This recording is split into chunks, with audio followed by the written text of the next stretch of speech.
Hi, I'm Austin. And I'm Kate. And we're conducting a 300-hour Urban Sadhu Yoga teacher training at Omega Institute, July the 28th through August the 25th, 2024. And we wanted to take a moment and talk about the idea of spiritual activism within yoga. Spiritual activism, I think, can be a loaded term for people because no, I'm saying it because it's like an act of reclamation, I suppose. It's really easy for us in the West to kind of divorce yoga from the spiritual traditions in which it is derived from. Yeah. And that has historically been how yoga has been practiced, not by everyone, but probably what the majority of the population think about when they think is yoga is simply just a series of exercises done, in stretch pants, rather than reclaiming that knowledge for ourselves, of like, no, it's actually something, a tradition that has been around for a very long time, brought over to the United States by the teachers and gurus, and given as practice to be implemented in one's daily life, but also one's political life, and political meaning like the body politic. The body politics, yes. And I think that that's the thing that is important about the Urban Sadhu Yoga Method is we focus on this as a spiritual practice. And a spiritual practice meaning that I'm here to heal the spirit.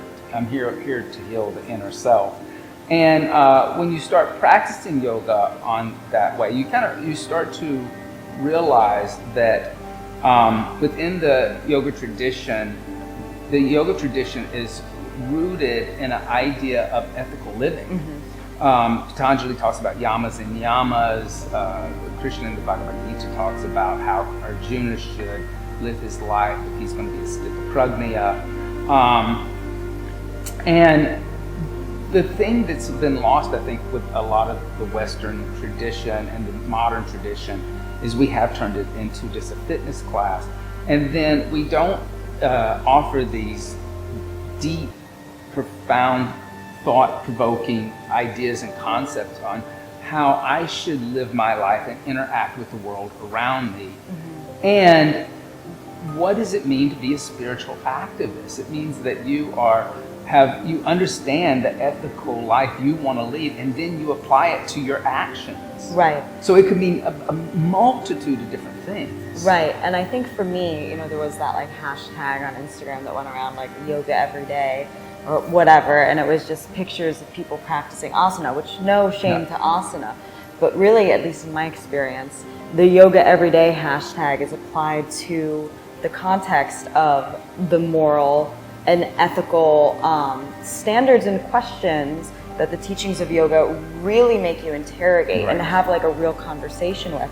And that's what I practice every day. That's my yoga every day. Yeah. And I was introduced to all of that through the asana practice, but it was really through undergoing a teacher training, having that time to actually dedicate a month to learning the shastras, the sutras, all of these teachings that give you a framework to really interrogate your reality, interrogate yourself in a compassionate way and say, what is this serving? What is this purpose serving? Yes. And are my actions in alignment with that?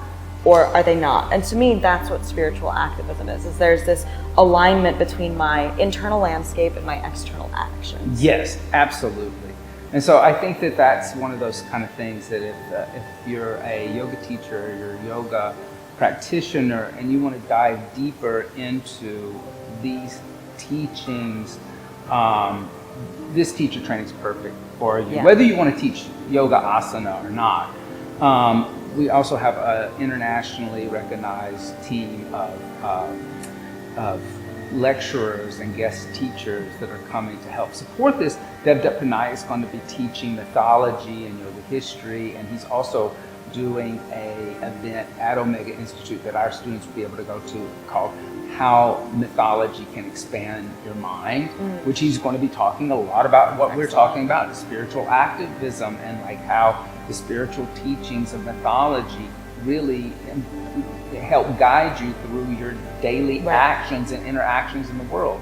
Then we have Harikirtana Das, who's going to be teaching Sanskrit, and he's just wrote a book on the Bhagavad Gita, so he's probably going to have a lot to say about that and apply that a lot to the Sanskrit teachings. So if you're looking for that kind of a teacher training, we hope you can join us at the Omega Institute for a deep dive into not just only yoga asana and yoga alignment of the body, but yoga alignment of the spirit. You can find out more information at eomega.org or urbansadhuyoga.com. And I'm hoping we'll have, maybe we can like get together with everybody and have like a Zoom call. Yeah, so like that you can just see who you're going to be learning from and see how we relate to one another. I think what you have really strived for in building this teacher training is that you have a diversity of perspectives, a diversity of the kinds of teachers that you have, a willingness to like have dialogue and ask questions. But in doing so, like all of us, I think, are very united in our commitment to really honor the traditions of yoga teachings and yoga practices and integrate them into all of our lives today and what we practice. Yes. So we really hope you join us there because I'm really excited for it. I'm excited too. And I hope to see you there. Thank you.